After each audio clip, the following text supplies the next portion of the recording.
Sa mga customer naman, huwag nyo naman pagsabayin yung app.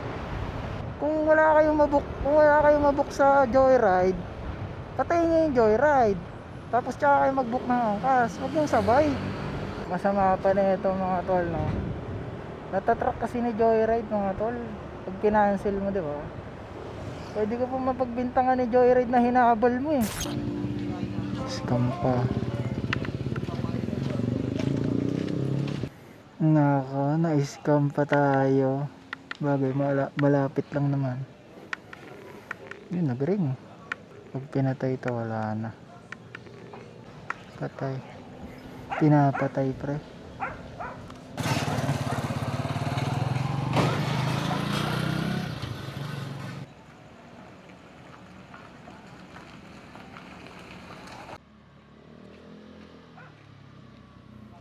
Ah, kayo ba yun sir? Rob po. Opo.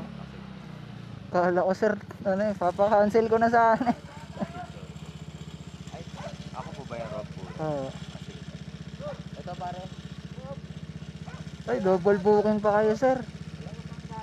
Double booking ba? Hindi, isa zero dock na. Okay. Kay Rob yun sir. Rob. Double booking kayo sir. Nag-book din kayo ng angkas?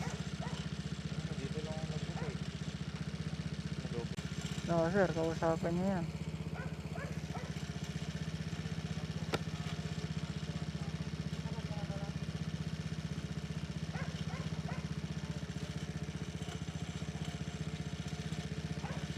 Malayo pa ata pinanggalingan ng ano sir. Malayo ka pa Paps? Saan ka galing? Sa bayan ng Kabuyaw. Dito ka na lang sir. Eh ako dito lang ako sa highway eh. Dito na lang po ako. Oo sir, magano na lang kayo sir, gawa nang nakakaabala yan sa amin pag double booking kayo. Ako sir, kanina pa ako nag-aantay sa inyo dito, hindi kayo nasagot, pinapatayan nyo ako. Cancel nyo na lang yung sa akin sir. Tagal ko nag-antay dito kanina sir eh. Diyan lang pala kayo. Buti ako sir, malapit lang ako, diyan lang ako sa highway nang pumasok. Eh si sir, sa bayan pa.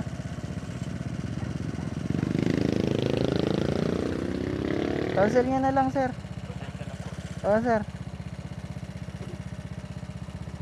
Okay, Bob. Sir. Salamat. Okay.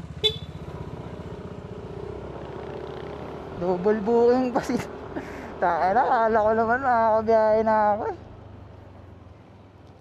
Double booking pa si tropa. Ayop na yan. Abala. Paraya na lang tayo. Mukhang full timer yung isang yun eh.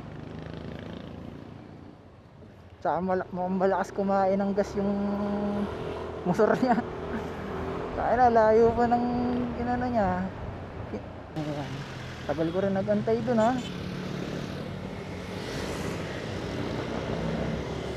Awit. Sayang oras ko dun ha.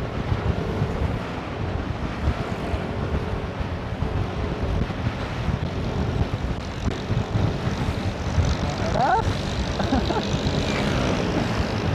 Parang gago, lasing pa ata yun. Sayang lang ako ng oras dun, hayop na yan. Imbis na nakauwi na ako at nakakain, nakatulog, bukas na lang ako biyahe. Diba? Tayo pa ako ng oras dun. Buti malapit lang ako. Ang ano kasi mga customer, sa mga customer naman, huwag mo naman pagsabayin yung app. Kung wala kayong mabook sa Joyride, patayin nyo yung Joyride. Tapos tsaka kayo mag-book ng angkas. Huwag yung sabay. Pinagsasabay nyo eh. Ang hirap niya, no? Dalawang rider yung dumating. Tapos tinatawagan ko siya. Ayaw niya naman sumagot, pinapatay niya. Tapos tinitext ko. Wala din, hindi rin nasagot. Kabala pre. Naghahanap buhay kami, hindi kami naglalaro dito. Bagay ako naman eh. Hindi naman din talagang kailangan ko ng pera. Baga extra lang din, panggas, di ba? Kaya nagparaya na rin tayo. Kaya mo ngayon, mukhang full tayo na rin. Bilang na bilang ang gas nun. Ano yan.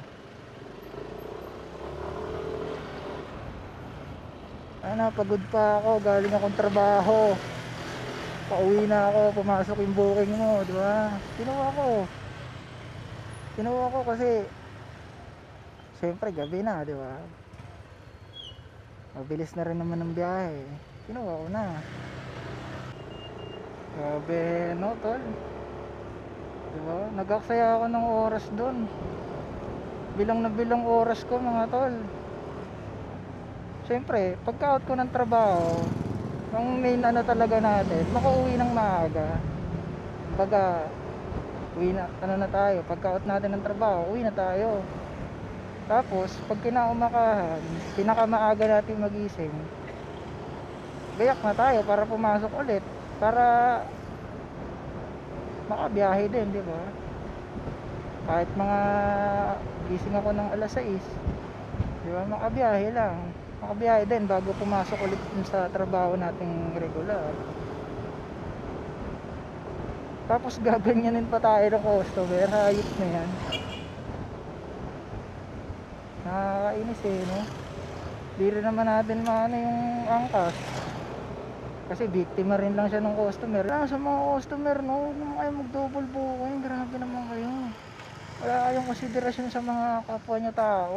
Naghahanap buhay kami dito. Namumunan kami ng gas dito, mga tol. Top up. Tayo, yung pinaka ano dun talaga, yung oras talaga, mga tol. Mga customer, ha? Yung oras talaga, pinaka ano dun sinayang yung oras ko eh. Antay ako dun eh. Tapos biglang double booking pala kayo, may nag-book din pala kayo ng angkas.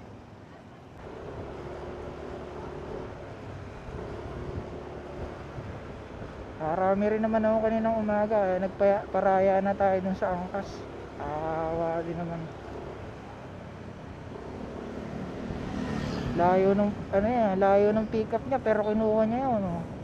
Siguro pakalamba siya. Kinuha niya kahit napakalayo ng pick up. Galing pa siya sa looban ng Kabuyaw. Yung pick up nun Santa Rosa pa. Medyo lang naman, siguro mga 1 kilometro din. Diba, nag-effort yung angkas na pick upin ka. Tapos nagugulat siya na may joyride. Binukmurin lang naman ako. Grabe mga tol.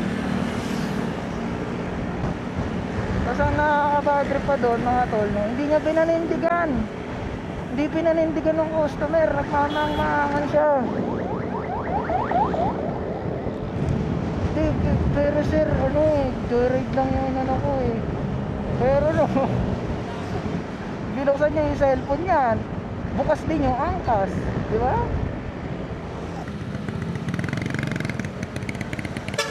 Nag-book ka eh, responsibilidad mo yun. Masama pa na ito mga tol, no? Natatrack kasi ni Joyride mga tol. Pag kinancel mo, di ba? Pwede ka pa mapagbintangan ni Joyride na hinabol mo eh. Yun ang masaklap dun eh. Ngayon, diba, nakarating ka na sa pick up. Ang masama pa nun mga tol, naka-arrive ko na sa pick up. Tapos hinancel, di ba? Parang tama lang tayo ni Joyride na hinabol natin, di ba? Cancel, sabay hatid pa rin natin yung customer. O kaya pwede rin mangyari, i-report pa tayo ng customer na yun. Wala eh. Siyempre, emotional din tayo eh. Kasi po siya bigla double booking ka sir. Grabe ka naman. Ginagawa mo kaming pinaglalaroan mo kami dito na hindi dapat kasi gaano buhay kami sir. Hindi, kung naman mga tol, Kung i-report naman tayo ng customer, patawag tayo sa admin. Maganda rin mga tol. Na-video natin. Sana. Kaso hassle pa rin. Punta pa rin tayong admin. Punta pa tayo ng Las Piñas. Mga tol. Sana. Hassle yan. God bless na lang. O yun lang mga sir, no? Mga ma'am, pakiusap lang. Kaya mag double booking. Kung wala kayong ma-book sa Joyride, patayin nyo yung Joyride. Tapos bukas kayo ng angkas. Maghanap kayo na rider sa angkas. Kung wala pa rin kayo makuha, patayin nyo yung angkas. Tapos mag-book kayo sa Move It. Pero huwag yung pagsasabay-sabay yun na bukas yung mga app. Tulad yan, katulad kanina. Bukas pareho yung kita ko, bukas pareho eh. Bukas pareho yung angkas sa Joyride eh. Bukas na ulit, biyahe na lang tayo bukas, bawi na lang tayo.